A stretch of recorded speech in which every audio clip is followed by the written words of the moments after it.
अस्सलाम वालेकुम, मैं हूं हम्माद अरशद और आज की इस वीडियो में आपको मैं बताऊंगा कि आप किस तरीके से अपनी ज़िंदगी या कोई पर्पस या फिर कोई एम किस तरह मालूम कर सकते हैं। तो ये जानने के लिए वीडियो आखिर तक देखते रहिए। सबसे पहले बढ़ता हूँ अपने चैनल की जानिब। ये है मेरा चैनल, इस चैनल को ज़रूर सब्सक्राइब करें क्योंकि मैं यहाँ रोज़ाना IT की वीडियोस अपलोड कर सकता हूँ। अगर आप सब्सक्राइब करना चाहते हैं तो ये रेड रंग का बटन आप देख रहे होंगे, यहाँ से आप क्लिक करके सब्सक्राइब कर सकते हैं। और साथ साथ चलता हूँ, ये है मेरा फेसबुक पेज, इसे भी आप लाजमी लाइक करें क्योंकि मैं रोज़ाना यहाँ पे आप लोग को इन्फॉर्मेशन प्रोवाइड करूँगा कि मैं किस वक्त यूट्यूब में कौन सी वीडियो अपलोड करने वाला हूँ।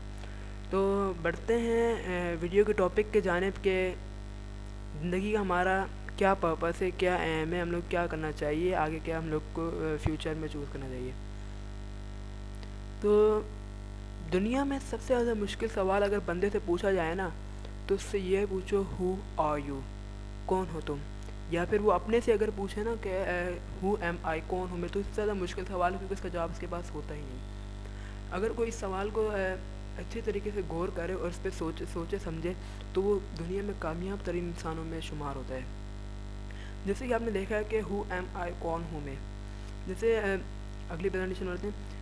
1980 से पहले इंटेलिजेंस का अंदाज़ा सिर्फ रट्टे के ज़रिए से लगाया जाता था, मगर 1980 के बाद एक साइंटिस्ट ने ये थ्योरी पेश की जिसमें कुछ पॉइंट्स दिए गए थे वो नीचे दिए गए हैं।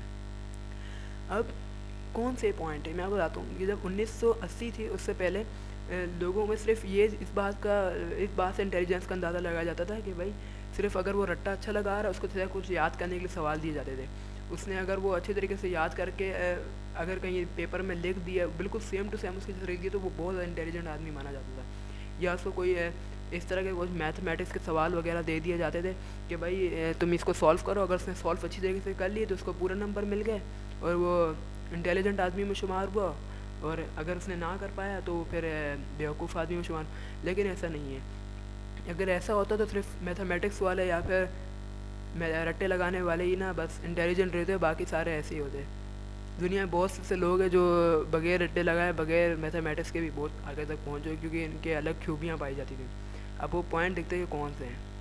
They are following expect to finding who are really are.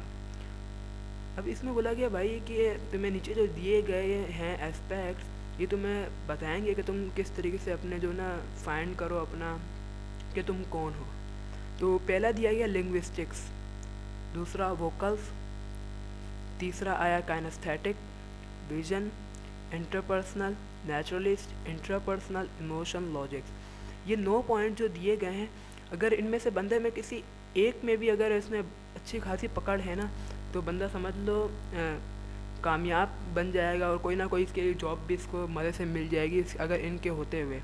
अगर किसी बंदे के पास अगर इनमें से कुछ भी नहीं है तो वो इससे मेहनत करके इसको हासिल कर सकते हैं। ये नहीं कि बस ये पैदाइशी होती है, ये आप इसको मेहनत करके आप हासिल कर सकते हैं, तो थोड़ी सी मेहनत चाहिए। अब आगे देखते हैं कि इनको जो एक्सप्लेन वगैरह करता हूँ मैं थोड़ा सा सही तरीके से।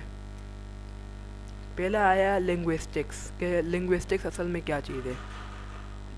लिंग्विस्टिक्स दरअसल ये है कि भाई लिंग्विस्टिक निकला है ज़ुबान से, लैंग्वेज से। अब बंदे की ज़ुबान किस तरह मतलब किस तरीके से बात करता है, प्यार से बात करता है, बदतमीज़ी से बात करता है, वो उसके ऊपर है। अब वो जितना अच्छे नरम इसको पता होगा भाई, अगर वो लिंग्विस्टिक अगर उसका बॉन्ड है ना अच्छा खासा, तो वो उसको पता होगा कि मेरे को भाई किसके ऊपर मुझे गुस्से से बात करना है, किस टाइम मुझे नरमी से पेश आना है, तो वो ना इंसान दुनिया में कामयाब इंसान में आता है। उसकी जॉब्स वगैरह देख लेते हैं कि जॉब्स वगैरह क्या कर सकता है वो। जॉब्स जैसे कि ये मैनेजर एक दिखाया गया, इनके आसपास जो जितने भी लोग हैं सारे खुश हैं, मतलब कि ये सिर्फ इसकी ज़ुबान की वजह से सारे लोग खुश हैं और बाकी कोई और वजह नहीं है। अगर इसमें ज़ुबान अच्छी होगी तो ज़्यादा लोग अच्छे इसके बॉन्ड में आएंगे और ज़्यादा इसके करीब रहेंगे वो लोग और ज़्यादा इसको अच्छा समझेंगे। जो जैसे कि ये सिर्फ नहीं कि सिर्फ मैनेजर वगैरह, प्रिंसिपल, वाइस प्रिंसिपल वगैरह भी बन सकता है और जो चाहे वो कर सकता है। तो अगला बढ़ते हैं।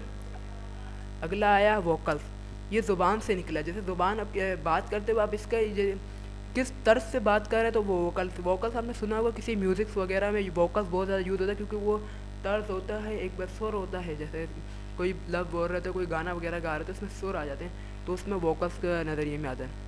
अब इसकी जॉब्स वगैरह देख लेते हैं कि क्या होती है वोकल्स। वोकल्स इसकी जो जॉब्स हैं वो ज़्यादातर म्यूज़िक इंडस्ट्री में, क्योंकि अगर आप एक अच्छे गाने गाने वाले हो तो आप म्यूज़िक इंडस्ट्री का रुख करोगे ना। ये तो नहीं कि आप घर बैठोगे या आपको अच्छी नात वगैरह पढ़ रहे हो तो किसी आप अच्छी जगह चाहोगे जहाँ पे आपको मिले कि भाई आपको अच्छी वो मिले, क्या बोलते हैं, जैसे कि अभी लफ्ज़ ज़हन में नहीं आ रहा, बस आपको एक अच्छी है, लफ्ज़ नहीं याद आ रहा मेरे को, चलो छोड़ो। ये म्यूज़िक इंडस्ट्री में आपको एक अच्छी लफ्ज़ नाम मिल सकता है, नाम हासिल कर सकते हैं अपनी म्यूज़िक इंडस्ट्री वगैरह में। और बढ़ते हैं अगले की तरफ, कैनेस्थेटिक। कैनेस्थेटिक जो वर्ड निकला है वो तकरीबन समझ लो एथलीट से निकला है। एथलेटिक जो होते हैं, एथलेटिक हमने देखा जो छलांगे मार रहे होते हैं, यहाँ से वहाँ भाग रहे होते हैं, वो एथलीट से काइनेस्थेटिक एक तरह का लफ्ज़ है। ये इसका जो पूरा जो है वो अपनी बॉडी के ऊपर आ जाता है।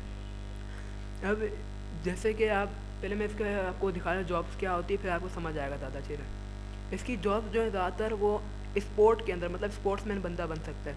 काइनेस्थेटिक बंदा अभी समझे, मैं आपको ब्रूस ली की मिसाल देता हूँ। अगर आप उसको समझे, फ़र्ज़ करें कि आप इसको जब मार रहे हैं, आप उसको मार रहे होंगे, वो एकदम बच जाएगा। कैसे? क्योंकि इसकी काइनेस्थेटिक जो इसकी सेंस है वो बहुत ज़्यादा तेज़ है, मतलब वो चीज़ आ जाएगी। काइनेस्थेटिक सेंस बंदे की कितनी अच्छी है, तो इससे बंदा अच्छा स्पोर्ट्समैन बन सकता है। अब बढ़ते हैं अगले की जानिब कि अगला कौन सा है, विजन, यानी सोच। बंदा किस तरह सोचता है, ये इसकी विजन होती है। अब कुछ लोग होते हैं जिनके विज़न इतनी अच्छी होती है, इनका सोच का नज़रिया इतना अच्छा होता है, उनको पता होता है अगर मैं आज ये कर रहा हूँ, अगर मुझे इस तरह भुगतना पड़ेगा। इस तरह के बहुत से लोग होते हैं। अगर नहीं भी आप में सहूलत वगैरह है तो आप इस तरह ना इसको हासिल कर सकते हैं। इसमें अपने थोड़ी मेहनत करेंगे, इसको आप मिल जाएगी। इसकी जॉब्स वगैरह देख लेते हैं कि इसकी जॉब्स कौन सी होंगी। इसकी जो जॉब्स हैं वो ज़्यादातर बैंकर्स हो गए, ऑफिसर्स वगैरह, इन चीज़ों में इनकी ज़्यादातर जॉब्स होंगी। क्यों? क्योंकि ये जो है इनको पता होगा भाई अगर मैं आज ये करूँगा कल मेरा बॉस में से नाराज़ हो जाएगा। इस तरह भी ये लोग होते हैं, जैसे मैनेजर से थोड़े छोटे वाले होते हैं। मैनेजर बोलेंगे भाई मेरा जो मैनेजर है वो नाराज़ ना हो जाए मुझसे, तो वो उनकी विज़न काफ़ी ज़्यादा अच्छी होती है। अगला आया इंटरपर्सनल के लिए कोई जॉब वगैरह तो इस टाइम मेरे को समझ नहीं आई, क्योंकि बहुत ज़्यादा ज़बरदस्त चीज़ है इंटरपर्सनल। अगर जिस बंदे के पास है उसको जॉब की कोई ज़रूरत नहीं है, क्योंकि वो कामयाब तरीन इंसान। अब इस बात से अंदाज़ा है कि इंटरपर्सनल से ये याद होता है कि ना बंदा अपने से कितना बॉन्ड बनाया हुआ है। मतलब कि जैसे अपने से बात करता है, अपने जो प्रॉब्लम है वो अंदर ही अंदर खुद ब खुद सॉल्यूशन उसके निकालता है प्रॉब्लम के, और अंदर इसको सॉल्व करने की कोशिश करता है। तो वो बंदा इंटरपर्सनल, और वो ना बंदा अपनी जो अंदर के सहूलत होती है ना, जो सहूलत बोल रहा हूँ, जो अपने अंदर की जो सलाहियत होती है उसको अच्छी तरीके से पहचान लेता है, वो इंटरपर्सनल में आ जाता है। अगर बंदे का इंटरपर्सनल जितना ज़्यादा अच्छा होगा, बंदा उतना ज़्यादा कामयाब इंसान बनने का उसका वो होगा। अगला आया नेचुरलिस्ट वो लोग होते हैं, जैसे कि कुछ लोग होते हैं जिन्हें आबादी में रहना बिल्कुल भी पसंद नहीं। उनके वो बोलते हैं बस मैं जाऊँ जंगलों में जाके हरियाली के करीब या खेतों वगैरह के करीब जाकर रहूँ। तो ऐसे लोग नेचुरलिस्ट में आ जाते हैं। वो लोग बहुत ज़्यादा जो आइडियाज़ जो उनकी भरमार होती है, उनके अंदर आइडियाज़ की जो बिल्कुल भरमार, क्योंकि वो पब्लिक से जो होते हैं, आबादी वगैरह से बिल्कुल दूर रहते हैं, और वो आसपास की चीज़ें वगैरह देखते हैं, उनको बहुत ज़्यादा कुछ समझ आता है। जैसे कि आप उनकी जॉब देख लेते हैं, क्या उनकी जॉब्स हो सकती हैं। जॉब्स जो हैं वो पेंटर या फोटोग्राफ़र बन सकते हैं। ये कैसे? भाई पेंटर इसलिए बन सकते हैं क्योंकि वो किसी भी पेंटिंग को अगर देख लेना, जैसे आपके कोई दोस्त वगैरह होंगे, किसी पेंटिंग को अगर देख लेना वो, तो वो उसमें ऐसे लफ्ज़ निकाल लेंगे कि बस आप बोलोगे बस ये कहाँ से इसने सीखा, इसने कहाँ से समझा इसको। क्योंकि पेंटिंग बिल्कुल लकीरें बनी होंगी, वो समझ जाएगा भाई ये पेंटिंग का मतलब ये है। और जैसे फोटोग्राफ़र होते हैं, वो भी हम लोग तस्वीर तो ले लेते हैं, लेकिन हमको समझ नहीं आती वो तस्वीर किस वजह से ली है, लेकिन उन्हें तस्वीर ली होती है, उनको समझ आ रही थी, क्योंकि वो नेचुरलिस्ट होते हैं। आजकल जैसे बहुत सारी वो हैं कंपनीज़ वगैरह नेचुरलिस्ट बंदों को ढूंढ रही, क्योंकि इनके पास आइडिया की इतनी भरमार होती है कि किसी तरह भी लोगों को अपनी तरफ खींचने में आसानी से इनके आइडियाज़ काम आ जाते हैं। अब अगली आई इंट्रापर्सनल और इंट्रापर्सनल में थोड़ा फ़र्क है, इसलिए थोड़ा इसको फ़र्क में रहने देना। इंट्रापर्सनल वो लोग होते हैं जो समझो अगर आपका कोई दोस्त है इंट्रापर्सनल है और आपसे आके हाथ मिलाए, तो वो आपको देखते साथ ही समझ जाएगा कि आप इसके लिए उसके नज़र से आप काम के बंदे हो या नहीं काम के बंदे। जैसे कि इसकी जॉब देख लेते हैं क्या होती है।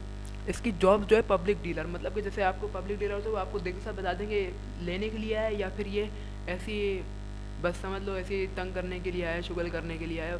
उसको पता चल जाता है कि ये भाई ख़रीदने के लिए आया, तो वो ज़्यादातर उसकी तरफ राग़िब होता है। अब आते हैं अगले की तरफ।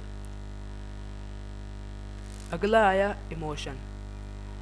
इमोशन जो इंसान की ज़िंदगी में बहुत ज़्यादा अहम किरदार अदा करता है, क्योंकि इंसान कभी रो रहा होता है तो उसमें वो अलग इमोशन होते हैं, हंस रहा होता है उसमें कोई अलग इमोशंस होते हैं, और इट एक्सेट्रा जो भी बंदा करे उसमें हर चीज़ में इमोशन होता है।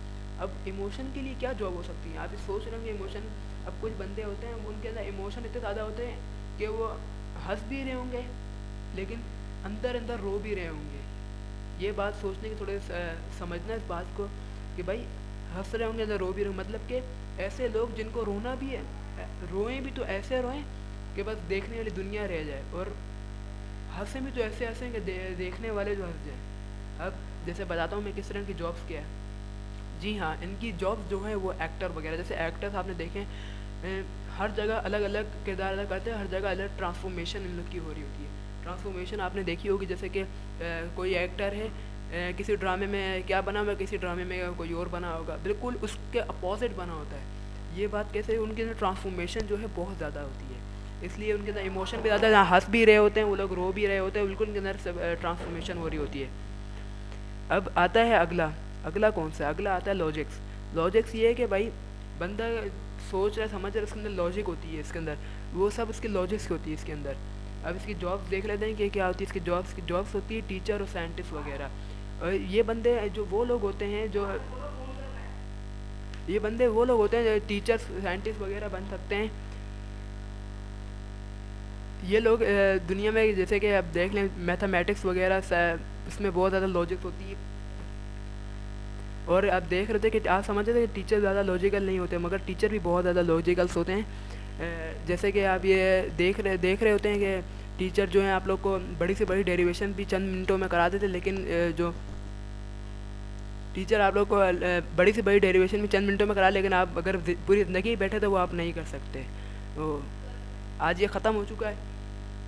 उम्मीद करता हूँ आज की वीडियो आपको पसंद आई होगी, तो तब तक के लिए अल्लाह।